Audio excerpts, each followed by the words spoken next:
వి gold trusted gold buyers తాకట్టులో ఉన్న బంగారాన్ని విడిపించి ఈ రోజు ఉన్న మార్కెట్ ధరకే కొనబడును. మరిన్ని వివరాలకు సంప్రదించండి 77107720. దేశం మొత్తం మీద ఎంఐఎం మీద మాట్లాడేటువంటి ఇద్దరు, ఒకరు బీజేపీ, మరొకరు ఫిరోజ్ ఖాన్ కాంగ్రెస్ పార్టీలో జనరల్గా అసదుద్దీన్ ఎంఐఎం పార్టీ మీద మాట్లాడడానికి భయపడతారు. అట్లాంటి భయం లేకుండా మాట్లాడేటువంటి ఏకైక వ్యక్తి కాంగ్రెస్ పార్టీలో ఫిరోజ్ ఖాన్. నాంపల్ నుంచి కంటెస్టెడ్ ఎమ్మెల్యే, ఎన్నోసార్లు గెలవాల్సి ఉండే, చిన్న మార్జిన్తో ఓడిపోయినటువంటి పరిస్థితి. మాట్లాడదాం, ఫిరోజ్ ఖాన్తో మాట్లాడదాం. చాలా రోజుల తర్వాత మీడియా ముందుకు వస్తూ ఉన్నారు, మాట్లాడదాం. ఫిరోజ్ ఖాన్ గారు, కొన్ని రోజులు గాయబైనట్టు, జూబ్లీస్ చాలా టఫ్ నడిచింది, చాలా హాట్ వేడిగా నడిచింది. మీ మంత్రులు అందరూ ఆనే ఉన్నారు. మీ దోస్త్ అసదుద్దీన్ ఓవైసీ కూడా మీకు మద్దతు తెలిపిండు, మీరు కనపడలే. పార్టీకి నేను ఓపెన్గా చెప్పేసిన, మొత్తం ఇండియాలో ఈ ఎంఐఎం పార్టీ మనకు బ్రేక్ చేస్తున్నారు. బీహార్ ఎలక్షన్ చూడండి, దాని తర్వాత ఫ్యూచర్ ఎలక్షన్ వెస్ట్ బెంగాల్ కానీ, ఆసాం కానీ, ఉత్తరప్రదేశ్ కానీ, అండ్ ప్రీవియస్ ఎలక్షన్స్ కానీ. ఇప్పుడు ఎంఐఎం అక్కడ 5 సీట్స్ గెలిచినారు. అన్ని 5 సీట్స్ కాంగ్రెస్ సీట్స్ వాళ్ళు గెలిచినారు. కాంగ్రెస్ అగైన్స్ ఎంత తప్పుగా మాట్లాడతారు. మొత్తం ఇండియాలో ఏం మాట్లాడతారు, బాబ్రీ మస్జిద్ డెమాలిష్ అయింది కాంగ్రెస్ వల్లేనే. అట్లాంటి రాంగ్ ప్రచారం వీళ్ళు కాంగ్రెస్ అగైన్స్ చేస్తారు టోటల్ ఇండియాలో. దాని తర్వాత ఏం అవసరం, మనం జూబ్లీహిల్స్లో ఇక్కడ వీళ్ళకు నెత్తి మీద పెట్టుకుంటున్నాం. అండ్ వీళ్ళు ముస్లిమ్స్కి ఛాంపియన్ అంటారు. 223 ఎలక్షన్లో వీళ్ళు కేసీఆర్కి మద్దతు చేస్తున్నారు, బీఆర్ఎస్ పార్టీకి మద్దతు చేస్తున్నారు. అక్కడ ముస్లిమ్స్ బీఆర్ఎస్ పార్టీకి వేయలేదు కదా. రాహుల్ గాంధీకి చూసుకొని, కాంగ్రెస్కి చూసుకొని, రేవంత్ అన్నకి చూసుకొని కాంగ్రెస్ పార్టీకి వేస్తున్నారు. మళ్ళీ ఇంత చేసినా కూడా మళ్ళీ ఎందుకు మీరు ఆయనను నెత్తి మీద పెట్టుకుంటున్నారు అంటారు కదా. రాహుల్ గాంధీకి తెలియదా, ఇక్కడ రేవంత్ రెడ్డికి తెలియదా? రాహుల్ గాంధీ గారికి ఎంతవరకు తెలుసు ఐ డోంట్ నో, కానీ మా ముఖ్యమంత్రికి అన్నీ తెలుసు, అది కూడా చెప్తున్నాను. కానీ ఏ సీక్వెన్స్ ఉన్నది ఆయన పెట్టుకుంటున్నాడు, గ్రేటర్ ఇంట్రెస్ట్ ఆఫ్ పార్టీ, నాతో డిస్కషన్ రాలేదు. కానీ నా పర్సనల్ ఒపీనియన్ ఏమంటే, ఎంఐఎం మనకు అవసరం లేదు, వద్దు మనకు. ఎందుకంటే అది దొంగలంగా పార్టీ, అది ఒక బీజేపీకి ఏజెంట్. ఇప్పుడు బీహార్లో ఎట్లా ఎన్డీఏ గెలిస్తేనే వాళ్ళకు సపోర్ట్ ఇచ్చేస్తున్నారు. సో వాళ్ళు ఎక్కడ పవర్ ఉంటే అక్కడ జారిపోతారు. సో యాక్చువల్లీ వాళ్ళు పొలిటికల్ పింప్. ఆ పొలిటికల్ పింప్ మనకు ఎందుకు? కాంగ్రెస్ పార్టీలో ముస్లిం లీడర్లు లేరు, ఎంత గట్టిగా లీడర్లు ఉన్నారు. అండ్ కాంగ్రెస్ పార్టీ మీద ముస్లిమ్స్కి ఒక ప్రేమ ఉన్నది. సో అసదుద్దీన్కి మీరు వస్తుంటే ఆ ప్రేమ తగ్గుతున్నది. ఎందుకంటే 50% ఆఫ్ ముస్లిమ్స్ అసదుద్దీన్కి చూస్తేనే వీడు ఆర్ఎస్ఎస్ ఏజెంట్ అని అర్థమవుతుంది. సో నిజంగా ఉందా అట్లా గ్రౌండ్లో ముస్లిమ్స్ అంతా అయినా RSS agent, BJP agent Asaduddin Owaisi? 100%. మరి అట్లాంటి వ్యక్తితో, అవును గతంలో రేవంత్ రెడ్డి మీద కూడా ఇది అన్నాడు, ఆర్ఎస్ఎస్ రేవంత్ రెడ్డి గారికి ఆర్ఎస్ఎస్ చడ్డీ, ఆర్ఎస్ఎస్ నెక్కర్, వీడు ఏబీపీలో పనిచేసినాడు, వీడు మొత్తం ఆర్ఎస్ఎస్ పొట్టోడు, లంగా ఫెల్లో, కరప్టెడ్ ఫెల్లో, ఎన్ని మాటలు మాట్లాడినారు. గాంధీ భవన్లో చేస్తే మేము ఆపేస్తాం, వాళ్ళ రెహమత్ బేగ్ అని వాళ్ళ ఎమ్మెల్సీ ఆ లంగా ఫెల్లో మాట్లాడినాడు. అప్పుడు నేను మాట్లాడినా, నేను రెహమత్ బేగ్ తప్పు మాట్లాడకు, రేవంత్ రెడ్డి గారు కాబోయే ముఖ్యమంత్రి, లంగా దొంగ మాట్లాడితే నీ షెర్వాణి చింపేస్తా, ఏం మాట్లాడుతున్నావరా ఫాల్తున్నా కొడుకు, నువ్వు రా గాంధీ భవన్ దగ్గర, ఇంత మనం మాట్లాడినాం. అట్లాంటి ఒక పార్టీకి అలా మనం నెత్తి మీద పెట్టుకున్నాం. సో అస్సలు వీళ్ళు చాలా దొంగలు. కేసీఆర్తో 10 years ఉన్నారు. 10 years ఉన్న తర్వాత కేసీఆర్కి మోసం చేసుకొని మన దగ్గర వచ్చినారు. సో మన దగ్గర ఎట్లా ఉంటారు? అక్కడ నరేంద్ర మోదీ దగ్గర ఉన్నారు, బీహార్లో ఎన్డీఏలో ఉన్నారు, రేపటి దినం వేరే దగ్గర ఉంటారు. సో వీళ్ళ మీద భరోసా మనం చేయలేము. సో కాంగ్రెస్ మైనారిటీ క్యాడర్ మీద మనం బిలీవ్ చేయాలి. కాంగ్రెస్ మైనారిటీ క్యాడర్కి మనం గట్టిగా చేయాలి. కర్ణాటకలో మనం ఎట్లా చేసినాం గట్టిగా ముస్లిమ్స్కి, ఇక్కడ కూడా అట్లా గట్టిగా చేసేస్తే అసదుద్దీన్కి ఇట్లా తీసి పడదెంగతాం. అసలు ఆ వేస్ట్ ఫెలో వాల్యూ కాదు. వాడు చోర్ ఓట్లు మొత్తం నేను పెట్టిన నాంపల్లిలో 1,00,000 దొంగ ఓట్లు, హైదరాబాద్ లోక్సభలో 6 lakhs దొంగ ఓట్లు, వీళ్ళు దొంగ ఓట్లు ఎక్కడ ఉన్నారు అక్కడ రాజ్యం చేస్తారు. మీరు బీహార్ స్పీచ్లు చూడండి, అంతా తాలిబాన్ స్టైల్లో వీళ్ళు మాట్లాడుతున్నారు. పెద్ద దొంగ మనకు గజ దొంగ ఒక నరేంద్ర మోదీ, అయినా పొలిటికల్ పోలరైజేషన్ చేస్తాడు. జై శ్రీరామ్ అని మొత్తం హిందుత్వ ఓట్లు. వీడు ఇక్కడ నారే తక్బీర్, అల్లాహ్ అక్బర్, ఇన్షాల్లా ఇవన్నీ మాట్లాడి అల్లాహ్ అక్బర్ ఇన్ని మాట్లాడి మొత్తం డివైడ్ చేస్తారు. సో యాక్చువల్లీ ఇండియాకి నరేంద్ర మోదీ కానీ అసదుద్దీన్ కానీ అవసరం ఉండదు. ఇక్కడ సెక్యులరిజం ఉండాలి, అందరికీ తీసుకుపోయి ఒక పార్టీ ఉండాలి. సో ఈ అసదుద్దీన్ పార్టీ, ఎంఐఎం పార్టీ వీళ్ళకు ఐడియాలజీ ఉండదు, వీళ్ళ దగ్గర మేనిఫెస్టో ఉండదు, వీళ్ళ దగ్గర ఒక సిద్ధాంతం ఉండదు, ఒక్కళ్ళకు వీళ్ళు పట్టుకొని ఉండరు. ఎప్పటి నుంచి చూస్తున్నా 25 years నుంచి చూస్తున్నా, ఇక్కడ రాజశేఖర రెడ్డికి పట్టుకుంటారు, అక్కడ సోనియామ్మకు పట్టుకుంటారు, అక్కడ నరేంద్ర మోదీకి పట్టుకుంటారు, ఇక్కడ కేసీఆర్కి పట్టుకుంటారు, ఇప్పుడు నరేంద్ర మోదీకి పట్టుకున్నారు, రేవంత్ అన్నకు పట్టుకున్నారు, ఇక్కడ బీహార్లో ఎన్డీఏకి పట్టుకున్నారు. సో వీళ్ళు ఒక లంగా దొంగ పార్టీ ఇది. సో నేను డెడ్ అగేన్స్ట్. కానీ ఇప్పుడు ముఖ్యమంత్రి గారు ఆయన విజ్డమ్తో, ఆయన ఇంటెలిజెన్స్తో, ఆయన ఇన్పుట్తో ఆయన ఎంఐఎంకి తీసుకొని పోతున్నారు. నాకు నో అభ్యంతరం. కానీ నేను ఏదైనా చెప్తున్నా అంటే నేను పర్సనల్ చెప్తున్నా. సో ఈ దొంగ లంగా పార్టీకి మనం బిలీవ్ చేస్తే రేపటి దినం మనకే మొత్తం బ్రేక్ చేసి వీళ్ళు వెళ్ళిపోతారు. ఇది నా బాధ. జూబ్లీస్ ఎలక్షన్లో ఫిరోజ్ ఖాన్ ఎందుకు కనపడలేదు? ఇంత అగ్రెషన్ స్పీచ్ ఇస్తారు. జనరల్గా మీకు ముస్లిమ్సే కాదు, అన్ని వర్గాల ప్రజలు ఫిరోజ్ ఖాన్ని లైక్ చేస్తారు, మీరు జెన్యున్గా మాట్లాడతారని. సో మరి ఎందుకు ప్రచారంలో ఎందుకు పార్టీ వద్దన్నా ఆగిపోమందా? నో, నేనే చెప్పిన పార్టీకి, నేనే గోల్కొండ హోటల్లో నేను చెప్పిన కేటగారికల్లీ, ఎంఐఎం పార్టీ మొత్తం ఇండియాలో మనకు బ్రేక్ చేస్తున్నది, ఇట్లాంటి పార్టీకి మీరు జూబ్లీస్లో పెట్టుకున్నారు, నేను రాను ఇక్కడ. నేను ఒకవేళ వస్తే వాళ్ళతో కొట్లాట అవుతుంది. సో వాళ్ళకు నాకు పడదు. ఏదైనా డిసిషన్ తప్పు అయితే, నెగటివ్ పోతే దాని ఎత్తి మీద వస్తుంది. కాంగ్రెస్ గెలవాలి, నవీన్ యాదవ్ గెలవాలి, రైట్? నవీన్ యాదవ్ మంచోడు, గెలవాలి. కాంగ్రెస్ ఎట్లయినా మన పార్టీ గెలవాలి. సో దానికోసం మీరు ఎంఐఎంకి పెట్టుకుంటున్నారు, అది మీ ఇష్టం. నేను పర్సనల్, నాకు వాళ్ళ ఐడియాలజీ పడదు. మాకు కొట్లాట అవుతుంది, పెద్దది అవుతుంది. దాంతో రిజల్ట్కి ఏదైనా ఇన్ఫ్లుయెన్స్ అయితే మేము కల్ప్రిట్ అవుతాం, మేము ఫాల్ట్లో వస్తాం. సో కాంగ్రెస్ గెలవాలి అని మేము రాలేదు. నవీన్ యాదవ్ అసదుద్దీన్ ఓవైసీ తోటి సపోర్ట్ తోటి గెలిచిన, ఎంఐఎం మద్దతుతోటి, రేవంత్ రెడ్డి మద్దతుతోటి గెలిచిన, కాంగ్రెస్ మద్దతుతో గెలిచిన, అంతే. ఆయన చెప్పుకుంటున్నాడు, ఆయన ఇష్టం, రైట్? నా పొలిటికల్ గురు అసదుద్దీన్, నా గాడ్ ఫాదర్ రేవంత్ రెడ్డి, ఆయన చెప్పుకుంటాడు. ఆయన పర్సనల్, ఆయనకు లిబర్టీ ఉన్నది, ఆ కాన్స్టిట్యూషన్ అక్కడ అర్హత ఇచ్చింది, డెమోక్రసీ ఉన్నది. ఆయనకు ఇష్టం, ఆయన చెప్తారు. కానీ మీరు క్వశ్చన్ అడిగినారు, ఓన్లీ కాంగ్రెస్ మొత్తం స్టేట్ మొత్తం జూబ్లీస్ మీద ఉన్నది. All ministers, all MPs, MLAs, chairmans, DCCs, all important influencers అందరు అక్కడ పనిచేస్తున్నారు. 8 days ముఖ్యమంత్రి అక్కడ కాన్సన్ట్రేట్ చేస్తున్నారు. అంటే కాంగ్రెస్ గెలిపించింది. బై ఎలక్షన్ కదా, కాంగ్రెస్కే క్రెडिट वस्तदी। फिरोज भाई, एक बहुत इम्पॉर्टेंट चीज़ है कि जुबलीस इलेक्शन के बारे में जो हुआ कि जुबलीस का जरिया पे जो इंसिडेंट्स हुआ, इतने ट्विस्ट हुआ कि जुबलीस के मोहम्मद अजहरुद्दीन टिकट पूछा, नक्को बोल के बाजू हटा दिए, नवीन यादव को फ्रेम में लाए, नो प्रॉब्लम। फिरोज खान को भी होना देना बोल के भी बात हुआ, नहीं दिए। ये ना हो के नवीन यादव को टिकट देने के बाद में अजहरुद्दीन को फिर प्लेसमेंट करना बोल के अमीर अली खान को कट कर दिए, वो प्लेस अजहरुद्दीन को दे दिए। ऑलरेडी कोर्ट में मसला है। बाद में फाइनल में पूछने पर मिनिस्ट्री दिए, आपको नहीं बुलाया। इतने ट्विस्ट है एक्चुअली जुबलीस में। एक को टिकट देने के वास्ते 3 लोगों को गला काट दिए पॉलिटिकल।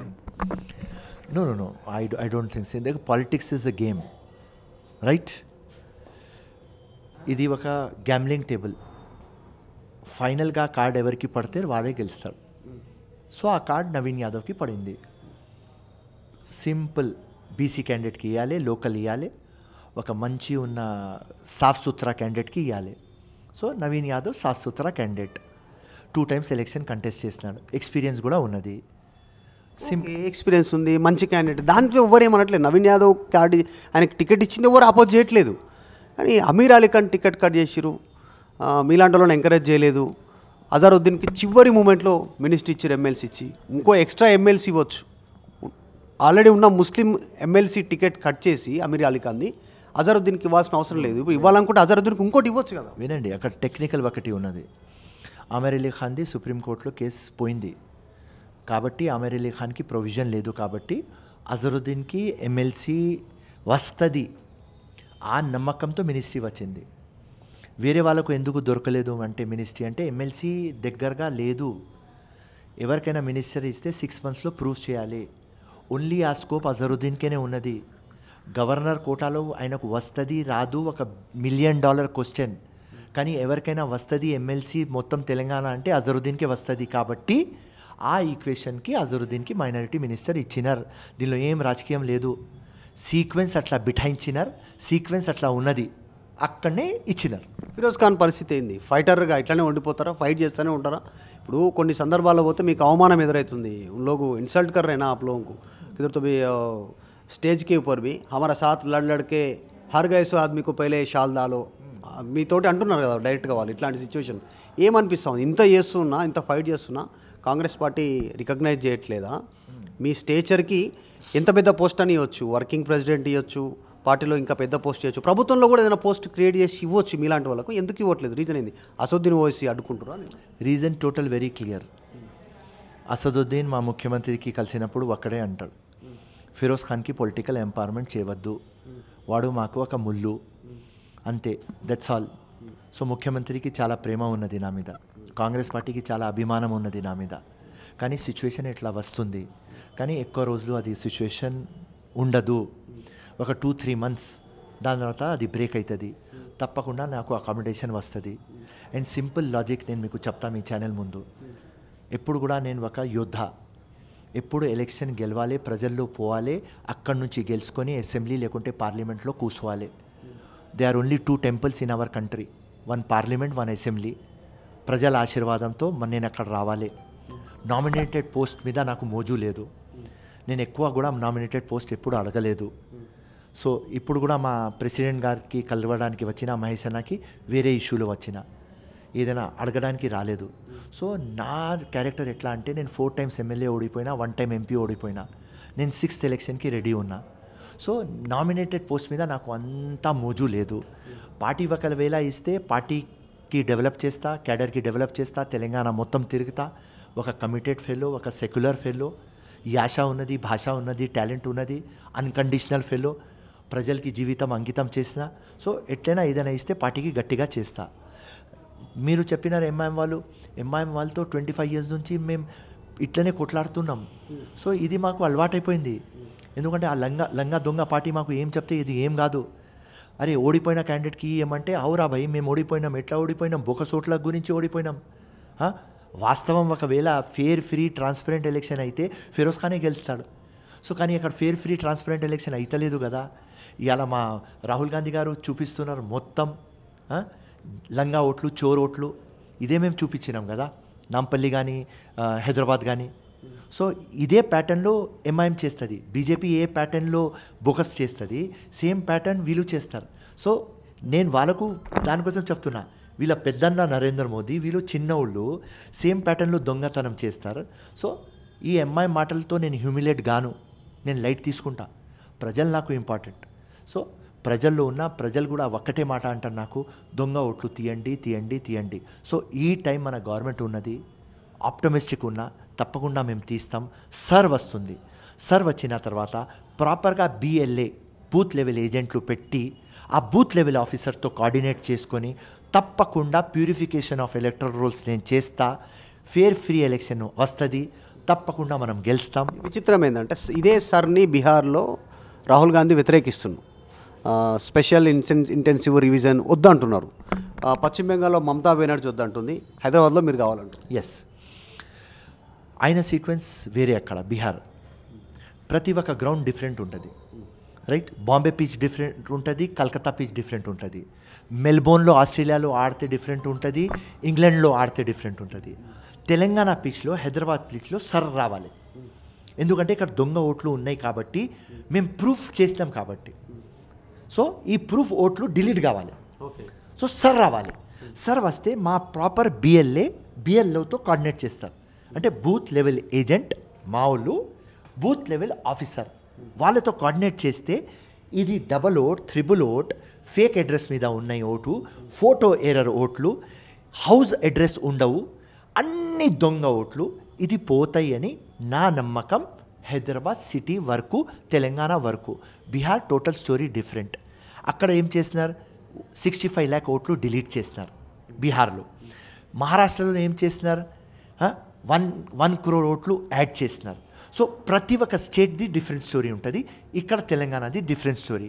ఇక్కడ నాకు సర్ కావాలి, నేను డిలీట్ చేపిస్తా. ఓకే, రైట్గా చివరిగా ఒకటి యోధా అంటుర్రు, ఫైట్ చేస్తా ఫైటర్ అంటుర్రు సిచ్యువేషన్. మరి దీన్ని దొంగ ఓట్లు ఉంటాయి అంటున్నారు. సార్ వస్తే అసదుద్దీన్ ఓవైసీని కూడా ఓడించేటువంటి సిచ్యువేషన్ ఉంటుంది అన్నారు. 50% ముస్లిమ్స్ అసదుద్దీన్ ఓవైసీని వ్యతిరేకిస్తారు, ఓల్డ్ సిటీకి ఏం చేయలేదు అని చెప్పేసి వాళ్ళే సంపాదించుకున్నారు అంటున్నారు. నిజంగా అట్లా సార్ వచ్చి ఓట్లు కరెక్ట్ పోలరైజేషన్ మీరు చేసుకోగలంటే దొంగ ఓట్లు తీసేస్తే అసదుద్దీన్ ఓవైసీ ఎంఐఎం కూడా ఓడిపోయే పరిస్థితి ఉందా? ఇప్పుడు కూడా వాళ్ళకి ఎంఐఎంకి ఏం భయం, ఇలా మా ముఖ్యమంత్రికి ఫిరోజ్ ఖాన్కి పొలిటికల్ ఎంపవర్మెంట్ చేయవద్దు, వాడే ఒక ముళ్ళు అంటున్నారు. ఎందుకు అంటున్నారు, ఒక సీట్ నాంపల్లి నేను గెలిస్తే 100 ఫిరోజ్ ఖాన్లు పుడతారు. సో ఆ 100 ఫిరోజ్ ఖాన్లు పుట్టవద్దు, ఆ నమ్మకం నేను తీసుకువస్తా గెలిచికి వీళ్ళ మీద గెలిచినారని. వీళ్ళ మీద ఎవరికి మాట్లాడడానికే ధైర్యం ఉండదు, కంటెస్ట్ చేయడానికి ఏముంటుంది. చాలామంది మా దగ్గర క్యాండిడేట్లు కంటెస్ట్ చేస్తారు, కానీ ఒక నెల ముందు వస్తారు, బీఫామ్ తీసుకుంటారు, కంటెస్ట్ చేస్తారు, మళ్ళీ వెళ్ళిపోతారు. కానీ ఉట్టి ఒకటే ఫిరోజ్ ఖాన్ కదా, 25 years నుంచి అండ్ కంటిన్యూస్ 20 years నుంచి వాళ్ళ మీద కంటెస్ట్ చేస్తున్నా, 24/7 పని చేస్తున్నా. ఇప్పుడు దాకా నేను రంజాన్ పండుగ సెలబ్రేట్ చేయలేదు, నా బర్త్డే సెలబ్రేట్ చేయలేదు, నా వెడ్డింగ్ యానివర్సరీ నేను సెలబ్రేట్ చేయలేదు. ఎందుకు? 365 days నేను పబ్లిక్లోనే ఉంటా. ఏ రోజు నేను గెలిస్తే ఆ రోజే నా బర్త్డే, ఆ రోజే నా వెడ్డింగ్ యానివర్సరీ, ఆ రోజే నాకు రంజాన్, ఆ రోజే నాకు దీపావళి, ఆ రోజే నాకు దసరా, ఆ రోజే నాకు క్రిస్మస్. అట్లాంటి ఒక మైండ్ సెట్తో నేను వచ్చిన. గెలిచేంత వరకు no festival, nothing, no celebration. ఏ రోజు గెలిస్తే అది చేస్తాం, ఎందుకంటే ఒక మార్పు కోసం వచ్చినాం, ఒక విప్లవం కోసం వచ్చినాం. సో తప్పకుండా ఇవాళ మన సిస్టంలో లకునా ఉన్నది, ఆ లకునా మనం తీయాలి. ఫేర్, ఫ్రీ, ట్రాన్స్పరెంట్ ఎలక్షన్ కావాలి, ప్యూరిఫికేషన్ ఆఫ్ ఎలక్ట్రల్ రోల్స్ కావాలి, లంగా దొంగ ఎలక్షన్ కావద్దు, ఫేర్ ఎలక్షన్ కావాలి. దానికోసం కూడా నేను మొత్తం నా జీవితం అంకితం చేసిన. ఎందుకంటే ఈ కష్టం నేను ఏం పడుతున్నా నెక్స్ట్ ఫ్యూచర్ జనరేషన్కి రావద్దు, రైట్? మీ కొడుకుకి రావద్దు, మీ కూతురికి రావద్దు. ఆ ప్రయత్నంలో నేను ఫైట్ చేస్తున్నా. ఎంఐఎం పార్టీతో పర్సనల్ నాకు ఏం ఫైట్ లేదు, రైట్? ఉట్టి ఐడియాలజీ ఫైట్.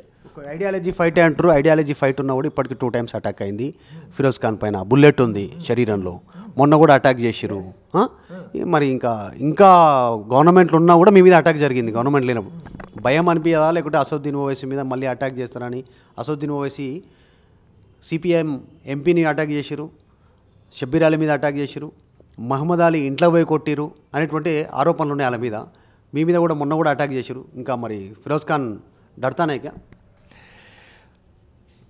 ఏ మనిషికి అమ్మ సపోర్ట్లో ఉంటుంది, భార్య సపోర్ట్లో ఉంటుంది. వాడు దేవుడికి ఈడ్చేసి ఎవరయ్యాకు భయపడడు. నా భార్య చెప్తుంది కొట్టు అని, నా అమ్మ చెప్తుంది కొట్టు, జైలుకి పోతే పో, ఒక కాజ్ మీద నువ్వు చేస్తున్నావా. సో అమ్మ సపోర్ట్లో ఉన్నది, భార్య సపోర్ట్లో ఉన్నది, పిల్లలు లేరు, ఒక పాప ఉన్నది చనిపోయింది. సో అమ్మ భార్య సపోర్ట్లో ఉన్న తర్వాత ఎవరయ్యాకి వింటా అన్నా నేను ఎవరికి విన్నా. Simple logic. అండ్ వాళ్ళకు నేను చెప్తున్నా, మనం కొట్లాడడానికి రాలేదు, ప్రజలకి మేలు చేయడానికి వచ్చినారు. నీ దగ్గర ధైర్యం ఉంటే డెవలప్మెంట్ మాట్లాడు నాతో. చార్మినార్ దగ్గర 100 సార్లు నీకు పిలిపించిన, నువ్వు రాలేదు డెవలప్మెంట్ మాట్లాడదామంటే. బొకసోట్లు లేవు అని నువ్వు చెప్తున్నావు కదా, మక్కా మస్జిద్ పోదాంరా, ఖురాన్ మీద చేయి పెట్టు. మీ అయ్యా బాబ్రీ మస్జిద్ డెమాలిష్ అయినప్పుడు ఖురాన్ మీద చేయి పెట్టినాడు.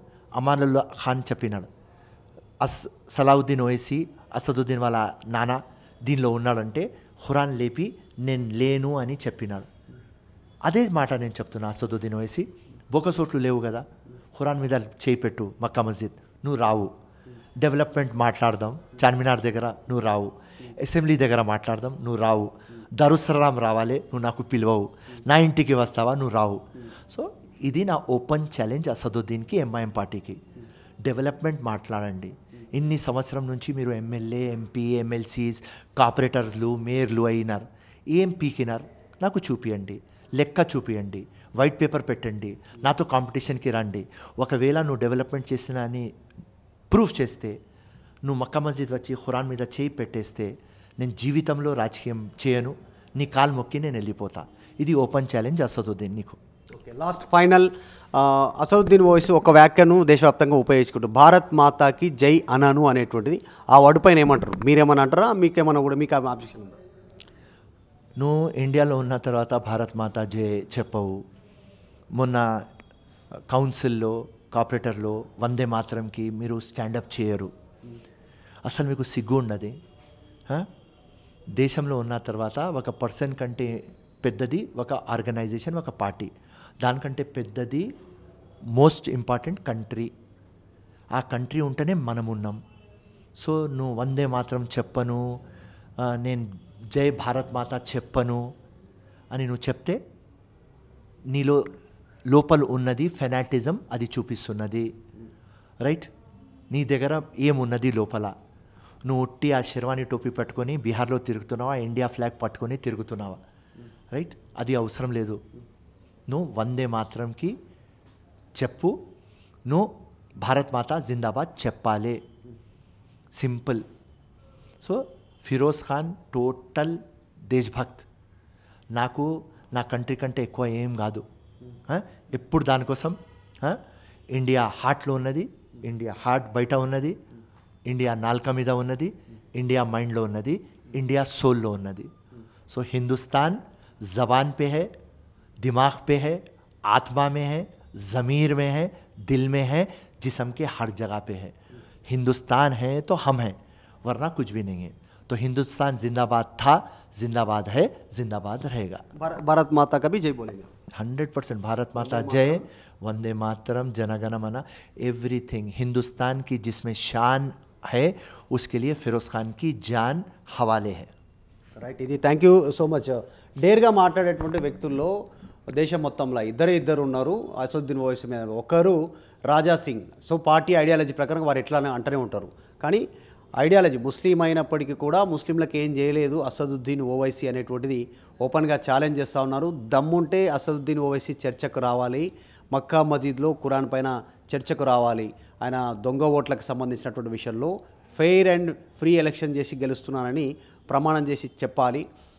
దారుసలాంకి రమ్మన్నా నేను వస్తా, నువ్వు పిలిస్తే, మా ఇంటికి నేను పిలుస్తా, నువ్వు వస్తావా, దమ్ముందా అనేటువంటి ఛాలెంజ్ చేస్తున్నారు. ఒకవేళ అసదుద్దీన్ ఓవైసీ ఛాలెంజ్కి సిద్ధమై వస్తే రాజకీయాల నుంచి పూర్తిగా తప్పుకుంటున్నారు. ప్రస్తుతం ఎంఐఎం దొంగ పార్టీ, లంగా పార్టీ అనేటువంటి స్టేట్మెంట్ చేస్తున్నారు. వాళ్ళని అనవసరంగా నెత్తి మీద పెట్టుకుంటుంది కాంగ్రెస్ పార్టీ. అందుకే మొన్న ఎన్నికల్లో నేను ప్రచారం చేయలేదు నేనే అని చెప్పేసి. ఇంకొకటి 25,000 మెజార్టీ కాదు, అసదుద్దీన్ ఓవైసీ లేకపోతే ఇంకా ఎక్కువ మెజార్టీ వచ్చేది ఉండే అనేటువంటి కూడా ఫిరోజ్ ఖాన్ చెప్తా ఉన్నారు. వీడియో జర్నలిస్ట్ విజయ్తో మధు మల్కేడ్కర్, ఫిరోజ్ ఖాన్తో హైదరాబాద్. చరిత్ర సృష్టించినోడు ఇప్పుడు ఆ చరిత్రని తిరగరాయబోతున్నాడు. అబద్ధాల గోడల్ని బద్దలు కొట్టి నిజాలను రాగా మీ ముందుంచబోతున్నాడు. నిజమైన వార్తల కోసం వెంటనే డౌన్లోడ్ చేసుకోండి రా యాప్ని.